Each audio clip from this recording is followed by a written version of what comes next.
जय श्री हरि। दोस्तों, आइए शुरू करते हैं माघ मास का 27वां अध्याय। प्रेत कहने लगा कि हे पथक, मैं इस समय तुम्हारे पास जो यह गंगा जल है इसे मांगता हूँ, क्योंकि मैंने इसका बहुत कुछ महत्व सुना है। मैंने इस पर्वत पर जल गंगा का बड़ा अद्भुत आश्चर्य देखा था, इसलिए यह जल मांगता हूँ, क्योंकि मैं प्रेत योनि में अति दुखी हूँ। एक ब्राह्मण अंधनिकारी की आज्ञाकारक ब्रह्म राक्षस हो गया। वह हमारे साथ 8 वर्ष तक रहा। उसके पुत्र ने उसकी अस्थियों को इकट्ठा करके गंगा में कनखल स्थल में गिरा दिया। उसी समय से वह राक्षस त्याग कर सदगति को प्राप्त हुआ। यह मैंने प्रत्यक्ष देखा है कि इसीलिए मैंने तुमसे प्रार्थना की है कि मैंने पहले जन्म में तीर्थ स्थानों में बड़े बड़े दान किए थे और उनका प्रायश्चित नहीं किया था। इसी से मैं हजारों वर्ष तक इस प्रेत योनि, जिसमें अन्न और जल मिलना अति दुर्बल है, दुख पा रहा हूँ। इस योनि में मुझको हजारों वर्ष बीत गए। इसी समय आप जल देख कर मेरी प्राणों को, जो कंठ तक आ गया है, बचाइए। कुष्ठ आदि रोग से भी मनुष्य प्राणों को त्याग करने की इच्छा नहीं करता। देवदूत कहने लगे कि ऐसे उस प्रेत के वचन सुनकर उस ब्राह्मण को बड़ा विस्मित हुआ और वह अपने मन से विचारने लगा कि संसार में पाप और पुण्य फल अवश्य ही पड़ते हैं। देवदान दानव, मनुष्य, कीड़े मकोड़े भी रोग से पीड़ित होते हैं।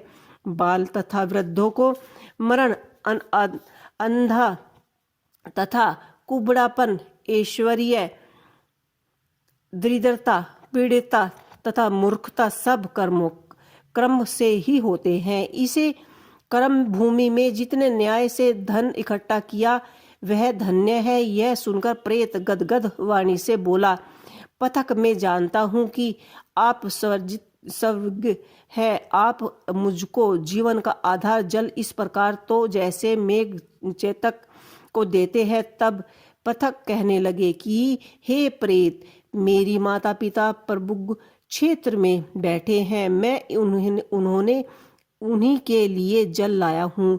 अब बीच में तुमने गंगा के संगम का जल मांग लिया।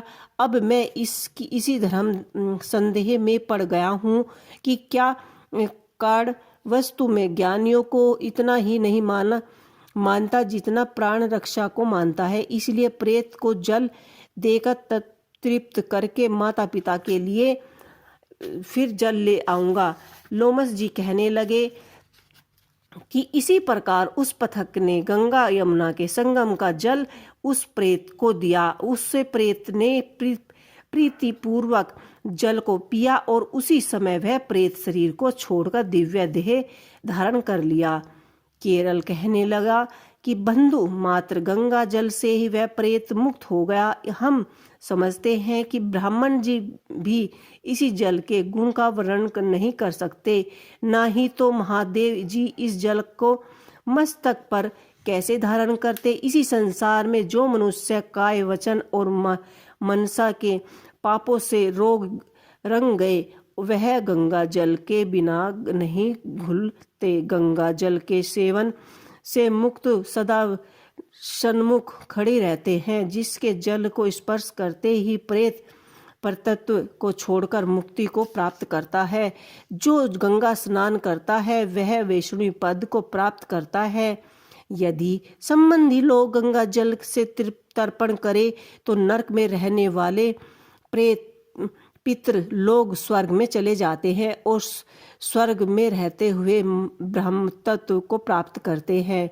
गंगा जल के समान और कोई मुक्ति का साधन नहीं है। वह प्रेत वहां से चला गया और 1 मास में जब महाद मास आया तो उसे सुने हुए प्राज्ञ महंत के अनुसार गंगा यमुना के संगम पर स्नान करके पिशाच शरीर को धारण कर भक्ति पूर्वक नारायण की स्तुति करते हुए दृढ़ देश का राजा गंधर्व से स्वेच्छित उत्तम विमान पर बैठकर इंद्रपुरी को हो चले गए। सो हे दृढ़, यह इतिहास पापों का जल्दी ही नाश करता है, इससे धर्म का ज्ञान होता है, यह पुण्य, यश और कीर्ति को बढ़ाने वाला है, ज्ञान तथा मोक्ष का देने वाला है। तुम भी सद्गति पाने के लिए प्राज्ञ चलो, वहां पर हम ऐसा स्नान करेंगे जो देवताओं को दुर्भाग्य होता है। वहाँ पर श्राप से पैदा हुए पिशाचपन सब नाश की प्राप्ति हो जाती है। इसी प्रकार लोमस जी के मुख से अमृतमय मधुर कथा को सुनकर मानो अमृत पीकर सब प्रसन्न हुए और पाप रूपी समुद्र में पार करे हुए के साथ साथ सब लोग दक्षिण दिशा की ओर प्रस्थान कर चले गए।